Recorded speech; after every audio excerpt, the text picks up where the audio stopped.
WhatsApp guys welcome back to our YouTube channel and a new video. तो भाई आज हम बात करने वाले एक ऐसी बुक के बारे में जो कि बहुत ही दिल के मेरे बहुत करीब है। ये बुक मैंने बहुत साल पहले पढ़ी थी और मुझे ये बुक बहुत ही इंटरेस्टिंग लगती है, बहुत ही अमेजिंग लगती है और one of the best sellers है। बहुत ही पुरानी किताब है। इस किताब का नाम है थिंक एंड ग्रो रिच। अरे ये किताब बहुत ही इंटरेस्टिंग है इस बात के लिए भी, क्योंकि आप ये सोचो, इस किताब में ये नहीं लिखा कि वर्क एंड ग्रो रिच। इस किताब में ये नहीं लिखा कि take an action and grow rich. इस किताब में लिखा है थिंक एंड ग्रो रिच। तो ऐसा क्या है कि आप एक पर्टिकुलर सेट ऑफ पैटर्न में जब सोचते हैं तो आप अमीर होते हैं। और इस किताब का, ये पूरी किताब का निचोड़ ये है कि अगर आप सोचते हैं कि मेहनत करने वाला आदमी बहुत अमीर होता, तो मेहनत करने वाले अमीर आदमी नहीं है। ऐसे तो मजदूर बहुत ज़्यादा मेहनत करते हैं, पर वो अमीर क्यों नहीं है। तो इस किताब में सारा जो है वो समअप यही किया गया है कि भाई एक पर्टिकुलर सेट ऑफ पैटर्न है जिसमें हर आदमी, जो हर सक्सेसफुल आदमी है, वो पर्टिकुलर सेट ऑफ पैटर्न में काम करता है। और आपको भी, अगर आप वही सेट ऑफ पैटर्न में काम करोगे तो आप भी अमीर हो ही जाओगे। काम करना इम्पॉर्टेंट है, एक एस्पेक्ट है, पर इसके अलावा बहुत सारी चीज़ें हैं जो आपको करना है। जो भी सक्सेसफुल लोग रहे हैं वो किसी न किसी तरीके से, कहीं ना कहीं, ये सारी चीज़ों को फॉलो करते ही थे और इसलिए वो सक्सेसफुल रहे हैं। नेपोलियन हिल ने ये किताब लिखी थी। ये किताब लिखी थी 1937 में। और ये किताब लिखी थी उन्होंने 50 या 500, सॉरी 500 लोगों को रिसर्च करने के बाद, उनको इंटरव्यू करने के बाद, जिसमें कि हेनरी फोर्ड, जिन्होंने फोर्ड कंपनी कभी स्टार्ट की थी, एंड्रयू कार्नेगी, जो उस टाइम के बहुत ही बड़े स्टील के किंग माने जाते थे, और इनफैक्ट एक और चीज़, और कौन था, न्यूटन। न्यूटन तक को इन्होंने इंटरव्यू किया था। और उसके बाद इन्होंने, sorry, Thomas Alva Edison, Edison को इन्होंने इंटरव्यू किया था, न्यूटन को नहीं। इंटरव्यू इन्होंने एडिसन को तो किया था और ये जानने की कोशिश करी थी कि ऐसा ये सारे लोग क्या कर रहे हैं जो ये सक्सेसफुल है, और बाकी लोग एक समुद्र के किनारे बैठे हुए तट पे, पर ये लोग आराम से समुद्र में गोते लगा रहे हैं, एक तरीके से ये समझा जाए।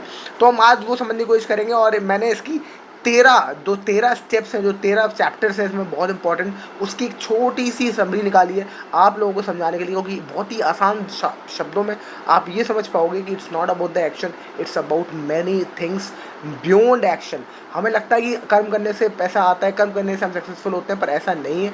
बहुत सारी अलग अलग चीज़ें हैं जिनकी वजह से हम सक्सेसफुल होते हैं, और वो क्या है हम इस वीडियो में समझने वाले हैं।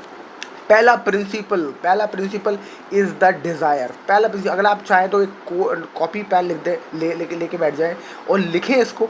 आप समझेंगे कि लिखना कितना इंपॉर्टेंट है। इनफैक्ट मैं आपको कभी एक वीडियो बनाऊंगा इस बात पे भी कि लिखना कितना important, because when you write then you commit to something. जब आप कुछ लिख देते हो ना, तो कमिट कर देते हो कि हाँ ये मुझे चाहिए।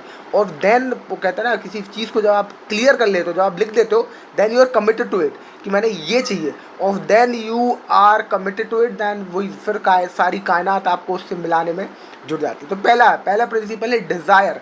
डिज़ायर मतलब कि इतना स्ट्रॉन्ग बर्निंग डिज़ायर होना चाहिए आपको कामयाबी के लिए, या जो भी चीज़ आपको चाहिए, सक्सेस चाहिए, पैसा चाहिए, फेम चाहिए, जो भी आपको चाहिए, तो इतना स्ट्रॉन्ग बर्निंग डिज़ायर होना चाहिए उस चीज़ को पाने के लिए। अगर वो बर्निंग डिज़ायर नहीं है आपके अंदर, तो वो आपको अट्रैक्ट नहीं करेगा, क्योंकि बहुत इंपॉर्टेंट है कि आपके अंदर वो पागलपन वाला बर्निंग डिज़ायर होना चाहिए। क्योंकि अगर आपके सिर्फ एक, कहते हैं ना, एक डिज़ायर है और एक पैशन है, एक डिज़ायर, एक नीड है, तो नीड इंसान को हमेशा मिल जाती है, पर डिज़ायर आदमी की सिर्फ ख्वाहिश रहती है। तो अगर आप डिज़ायर को नीड बना दें कि मतलब इसके बिना तो मेरा कुछ गुजारा ही नहीं, भाई ये तो चाहिए ही चाहिए, तो आप हमेशा वो जो बेसिक होता है कि ये तो चाहिए चाहिए, वो हमेशा पा लेते हो। फॉर एग्जाम्पल, आप अगर रोटी के लिए पागल है कि बस मेरे पास रोटी भी नहीं है अभी खाने के लिए, रोटी तो चाहिए चाहिए वरना मैं मर जाऊँगा, तो आप हमेशा रोटी ढूंढ लेते हो। तो हमारा ब्रेन ऐसा ही काम करता है कि जब आप एकदम किसी चीज़ की बर्निंग डिज़ायर होती है ना, कि ये तो चाहिए चाहिए, इसके बिना आप नहीं रह पाओगे, your brain does everything to get it. तो वो बर्निंग डिज़ायर सबसे पहले, सबसे इंपॉर्टेंट है। दूसरा नंबर है फेथ।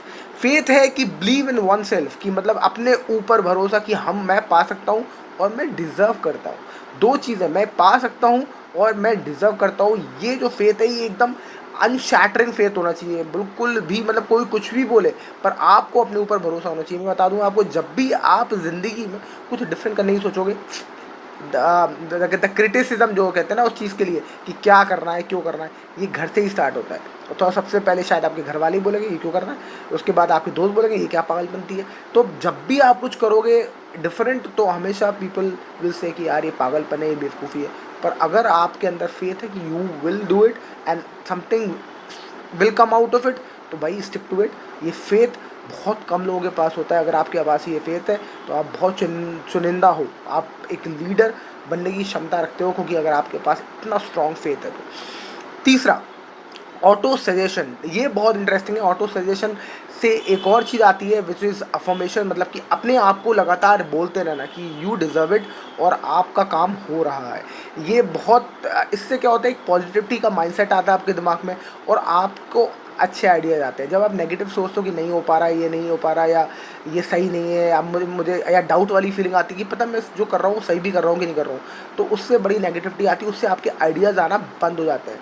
इनफैक्ट मैं रिच डैड पुअर डैड की किताब पढ़ा था, उसमें भी उसने एक बड़े अच्छी इंटरेस्टिंग बात कही थी कि जब भी आप रात में सोएं तो सोने से पहले अपने आप को एक क्वेश्चन दें, अपने ब्रेन को दें और सो जाएं। तो ब्रेन आपका रात भर ढूंढेगा उसमें।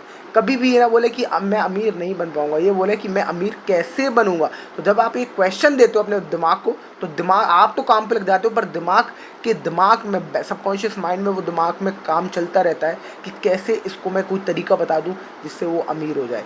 तो अगर आप एक सवाल जवाब में देते हो, ये मत सोचो कि, ये मत बोलो कि आप अमीर नहीं होगे, पर ये बोलो आप अमीर कैसे होगे अपने दिमाग से, और दिमाग पे छोड़ दो, दिमाग अपना कहीं ना कहीं आपके लिए आइडिया ढूंढ के लाएगा। ये रिच डैड पुअर डैड ने पढ़ा था। तो इसलिए अफर्मेशन और ऑटो सजेशन, अपने आप को हमेशा बोलते रहो you are on the right way, you are on the right track, और you are on the right track, you are attracting, you are reaching your destiny. जो आपको चाहिए, ख्वाब हो, आपका जो ख्वाब है, आप ख्वाब की तरफ बढ़ रहे हो, ये हमेशा बोलते रहो अपने आप में। चौथा है स्पेशलाइज्ड नॉलेज। स्पेशलाइज्ड नॉलेज, जो भी कोई नॉलेज है वो एक्शनेबल होना चाहिए, उस पर काम कर सकते हैं। जैसे कि कोई भी चीज़ है आपके पास, कुछ भी छोटा बहुत नॉलेज आता है आपके पास, कोई पर्टिकुलर तरीके का नॉलेज है, उस पर आप काम कर सकते हो, उस पर आप कोई एक्शन ले सकते हो, ऐसा नॉलेज आपके पास होना चाहिए। फॉर एग्जाम्पल, अगर आपको कोडिंग आती है तो आप क्या कर सकते हो, आपको पास जॉब नहीं है पर आपको कोडिंग आती है, तो आप कोडिंग सिखा सकते हो। तो this is something which special, कोई नॉलेज आपके पास है, उसको आप एक्शन उसके ऊपर ले सकते हो। पांचवा, इमेजिनेशन, मतलब कि इमेजिनेशन तो बहुत इंपॉर्टेंट है। आप कुछ भी चीज़ दुनिया में जब जब ईजाद हुई है वो इमेजिनेशन के थ्रू ही हुई है। तो आपको अपनी क्रिएटिविटी की यूज़ करना है कि, और ये सोचना है कि जो आप चाहते हो वो ऑलरेडी आप विजुलाइज करते रहो, वो आप विजुलाइज करते रहो, इवन वो नहीं भी हो आप विजुलाइज करते रहो। Use your creativity. ये क्रिएटिव इंस्टिंक्ट बहुत ही इंपॉर्टेंट है और ये आपको हेल्प करता है आपकी सक्सेस में, और आपके रास्ते के जो रोड़े हैं उनको हटाकर रास्ते ढूंढने में, नए नए रास्ते निकालने में, आपके उस डेस्टिनेशन तक पहुंचने के लिए।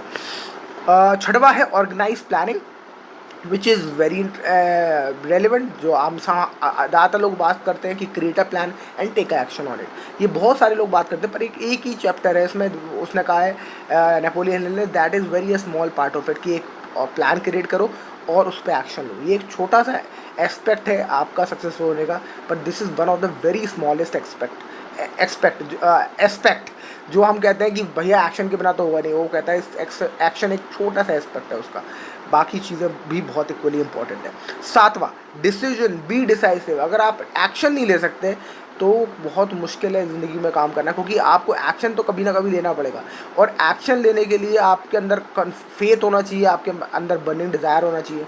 याद रखिए, एक मुझे बड़ी अच्छी किताब आई, मुझे याद आए हेनरी फोर्ड के बारे में, कि हेनरी फोर्ड के अंदर एक बड़ी अच्छी खासियत थी। हेनरी फोर्ड के बारे में जब मैं पढ़ा था, तो हेनरी फोर्ड जो है अपना डिसीजन बड़ी क्विकली लेता था, और उसको जब रोल बैक करना होता था कोई भी डिसीजन तो बहुत टाइम लगाता था। मतलब कि कोई अगर डिसीजन ले लिया ये करना है तो करना है, और अगर जब उस पर हटना है कि अरे यार शायद दिक्कत हो गई, ये डिसीजन गलत ले लिया मैंने, तो वक्त लगाता था उसको डिसीजन को निगेट करने में या कि उसको कैंसिल करने में। तो कोई भी चीज़ को रोल बैक करने के लिए, यार शायद मैंने डिसीजन गलत ले लिया, तो उसके लिए बहुत टाइम लेना, और कोई डिसीजन लेना है कि यार ये करना चाहिए तो उस पर लिए प्रॉम्प्ट एक्शन लेना। ये हेनरी फोर्ड ने कहा था कि लीडर्स की खासियत होती है, और हेनरी फोर्ड ने हमेशा ये काम किया, राइट। तो डिसीजन बहुत इंपॉर्टेंट है, बी डिसाइसिव, डिसीजन लेने की क्षमता आप रखिए। आठवां पॉइंट है परसिस्टेंस, कीप गोइंग। आप हिल नहीं सकते, अगर आप बीच में हिल गए तो फिर तो डिसीजन लेना भी बेकार हो गया, फिर तो एक्शन लेना भी बेकार हो गया। आपको हिलना नहीं है, आपको लगातार उस रास्ते, उस मंजिल की ओर बढ़ते रहना है, राइट। 9वां पॉइंट है पावर ऑफ अफर्मेशन, नहीं, power of the master mind, sorry, power of the master mind, that is you have to leverage. इसमें क्या करना है कि आपको उन लोगों से बात करना है जो आपके फील्ड से रिलेटेड हो। अगर आपको कुछ कोडिंग के बारे में सीखना है तो कोडिंग के जो और भी दोस्त हों उनके साथ जुड़िए किसी तरीके, या उनको उनको उनको नेट पे ढूंढिए, जो कोडिंग सिखाते हैं उनको सर्च करिए, तो उनको आप अपने साथ एसोसिएट करिए। जिस तरीके का आप एक्शन ले रहे हो, जिस तरीके का आप काम करना चाहते हो उसके related find seek support from that people. उन्हीं लोगों के साथ बैठिए उठिए ज़्यादातर जिस जिस चीज़ में आप काम करना चाहते हो, जैसे कि आपको उनसे नॉलेज मिले, उनसे आपको सपोर्ट मिल सके, राइट। तो take the power of the master mind, जो मास्टर माइंड है उनकी कोशिश करें थोड़ी थोड़ी नॉलेज किसी ना किसी तरह गेन कर पाए।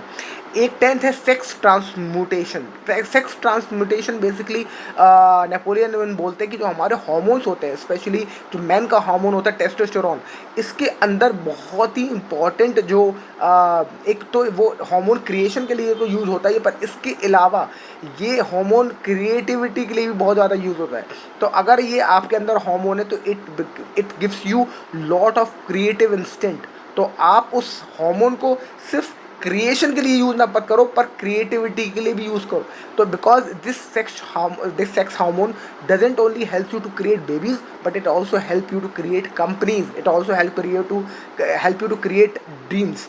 तो ये जो सेक्स हार्मोन है ये बहुत ज़्यादा अंडर एस्टिमेटेड है, और नेपोलियन हिल इसी के बारे में बात करते हैं कि इस हार्मोन को आप अपने एडवांटेज के लिए यूज़ करिए। द सबकॉन्शियस, 11 पॉइंट है द सबकॉन्शियस, यानी कि फीड विद पॉजिटिव थॉट्स। अपने माइंड को हमेशा पॉजिटिव रखें, हमेशा पॉजिटिव थॉट्स दें, उसको अफर्मेशन करते रहें, और अपने सबकॉन्शियस माइंड को ये बोलते रहें कि yes you deserve it, you are going on the right path. अपने सबकॉन्शियस में ये बात एकदम एक्सेप्ट कर लें कि आप बिल्कुल सही जा रहे हो और आप वहीं पहुंच रहे हो जहां आपको पहुंचना है। You are on the right destination, right. 12th point है the brain, which is, brain को आप ऐसे यूज़ करें जैसे कि ब्रॉडकास्टिंग का कोई रेडियो स्टेशन हो, जिससे कि आप ब्रॉडकास्ट करते हो सिग्नल और रिसीव करते हो सिग्नल। तो हमेशा आप अपने आप को विजुलाइज करें एज अ ब्रॉडकास्टिंग ब्रेन को एज अ ब्रॉडकास्टिंग स्टेशन की तरह यूज़ करें, जहां आप सोचें कि आप कुछ थॉट दे रहे हैं और आपको थॉट मिल भी रहे हैं। यानी कि आप एक तरीके से रेडियो टावर है, और आपको वो जो अट्रैक्ट कर रहे हो आइडियाज़। तो आप अगर जब ऐसा सोचोगे तो आपका ब्रेन और स्मार्टली काम करेगा और आपको हेल्प करेगा नए आइडियाज़ को जनरेट करने में, या फिर उन्हीं आइडियाज़ को कैसे इजीली इंप्लीमेंट करते हैं उस चीज़ में। और last the end but not the least है द सिक्स्थ सेंस। बहुत ही इंपॉर्टेंट है। सिक्स्थ सेंस वो है जहाँ अनडिफाइनेबल क्या लिखा हुआ है, मैंने कुछ लिखा हुआ है इसमें कि आपको जहाँ आपको अपनी गट फीलिंग का यूज़ करना है, जहाँ आपको अपनी सिक्स सेंस का यूज़ करना है, जहाँ आपको अपनी इंस्टिंक्ट का यूज़ करना है। तो आखिरी में नेपोलियन हिल कहते हैं कि भैया जो आपकी सिक्स सेंस और जो आपकी गट फीलिंग है वो बहुत ही इंपॉर्टेंट है, और ज़्यादातर लोग उसको नज़रअंदाज करते हैं या उसको उसकी जो पावर है उसको बहुत ज़्यादा समझते नहीं है। तो कोशिश करिए कि उसकी पावर को आप जितना ज़्यादा यूज़ कर सकें। अगर आपको कोई अंदर इंस्टिंक्ट आ रही है तो उस पर एक्शन लें।